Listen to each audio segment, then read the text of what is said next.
Right, I've had a proper sore bum this week. I don't really know what it is. I think it's the toilet paper I've been using. And I told my brother because I was in pain. And do you know what he said? He says, have you been doing anal again?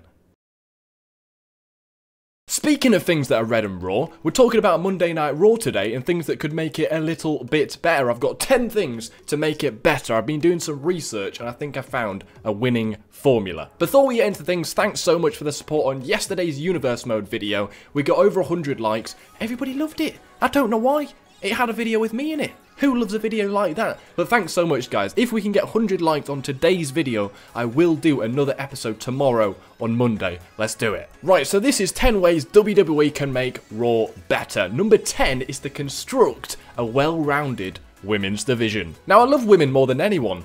Christ, that sounded so rapey. But for the first time in Raw's history, they have the biggest selection of women's talent they have ever had. And they still can't construct a good women's division. Now, to be fair, they have broken down the barrier by giving the fans a women's Money in the Bank match, Hell in a Cell match, even a Royal Rumble match, but this means nothing when you don't have a strong women's division. How good was that Sasha and Charlotte feud? Incredible matches, great build on Raw, and some memorable title changes. Now we're just back to 6 women tag matches every week. It really wouldn't be hard for WWE to build 2 women's feuds going into each pay-per-view, and no, throwing Ronda Rousey into a title match this early on does not count as a constructive women's division. Number 9, those segments. Those segments, you know what I'm talking about. They need to stop doing those segments, these ones, right? The Bobby Lashley sisters, the Bayley This Is Your Life, the All Day. Who wrote this crap? It surprises me why this stuff even makes it out of the writer's room, and you can guarantee each year on Monday Night Raw you get maybe like a handful of these segments every single year. It's painful. It makes me question why I'm 21 and I'm still watching Monday Night Raw. Number 8, vary the finishes. Now, I love a good bloody RKO more than any internet fan, and I know it's a huge part of the wrestling thing. But if you want to make Raw matches feel a little bit more special and a little bit more unique, do you not think you should like mix up the finishes a bit? You can tell like 30 seconds before Roman Reigns wins a match because he starts going ooh and starts doing those clothesline things. Cheeky Superman punch here. He gets ready for the spear. It's the same finish every week. You know, when he starts going mental chicken oriental in the corner, you know the spear's coming, you know the match is over. Why doesn't one week he end with a power bomb or a swanton bomb? Well, maybe that one's a bit too far. But these Raw matches every week just feel like we've seen them before. I do think this is mostly true for the tag team division though. And especially when they're trying to push a new talent, they just always end their matches the same. Mix it up a bit, make it feel different, make it feel must watch. Number 7, make Raw less formulaic. Did you remember that Raw where they started with a wrestling match? You know, a wrestling match? Nah, me neither. What is it with Monday Night Raw, a wrestling show, starting with people talking? What's all that about? Why has that become the norm? Now, to be fair, we do probably get like one show a year where it actually starts with a match, and it feels fresh and interesting. It grabs your attention straight away. Talking does not grab my attention, especially because I like hearing the sound of my own voice, not somebody else's. Raw just feels so old formulaic. You can kind of tell what's coming up next before it even happens. Women's tag match, Elias promo, Reigns underdog match, oh let's have another Titus Worldwide squash, hang on a minute, it's time for another tag match. You just never get the feeling like you're watching something new every week. I bet they even have a bloody template on Microsoft Word just to insert each segment they have each week. Mix it up a bit, it might actually feel must watch if you do that. Number 6, stop overproducing the announcers table. This has been one for a while. Seriously, get Tom Cushney up there, he will fix things. What's with the 3 announcers thing on Monday Night Raw? They always talk over each other. That's why I set up my YouTube channel, so I can talk about myself without people interrupting. 3 commentators. It's overkill. The problem is also the overproduction of it. How many times does Corey Graves have to go, oh look at The Miz doing those kicks that Daniel Bryan stole from him? Or every time Sasha Banks comes out, Michael Cole creams in his pants and he goes, it's boss time. Every goddamn time. It's not natural, it's not exciting.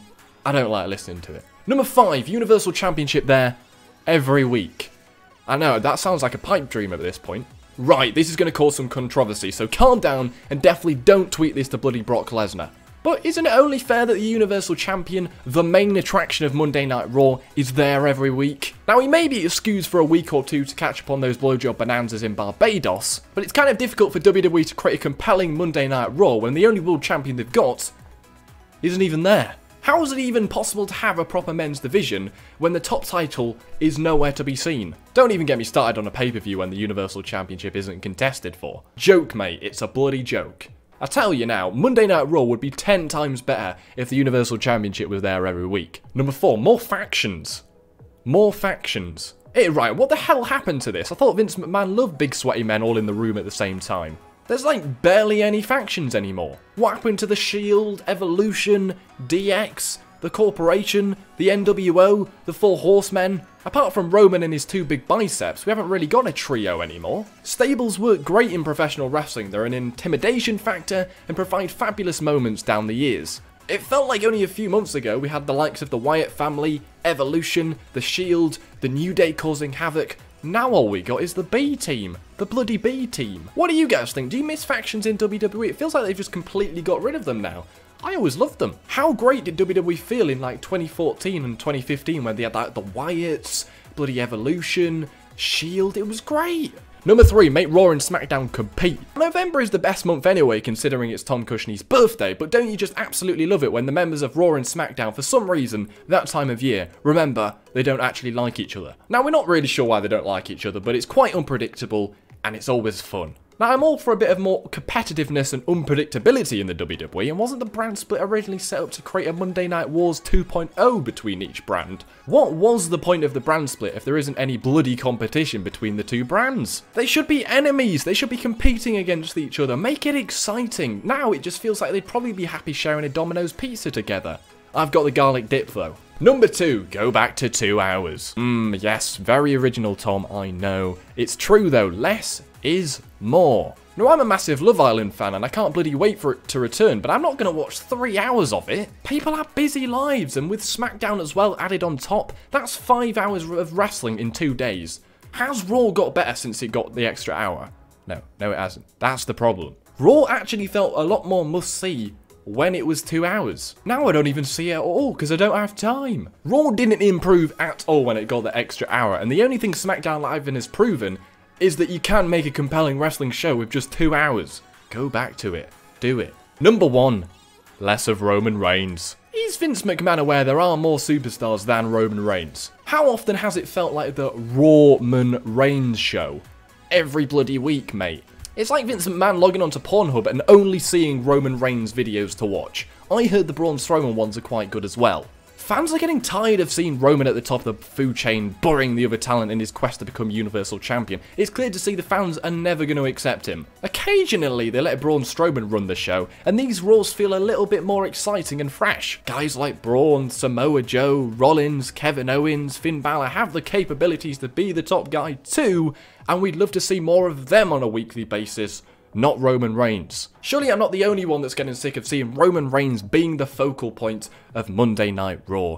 That's it, people. That's 10 ways to make Monday Night Raw better. What are your thoughts on that? Have I done it? Have I made Raw better by suggesting these things? Which do you think is the most possible thing to happen, and which do you think is the biggest reason Raw sucks at the moment? Do you even think it sucks? Let me know down below. Also, comment down below the next top 10 video you would like me to do on the channel. Make sure to watch all the other videos we've uploaded this week. I've uploaded 7. Thanks for watching, people. Smash the likes. Let's get 100. Take care. Spike your hair.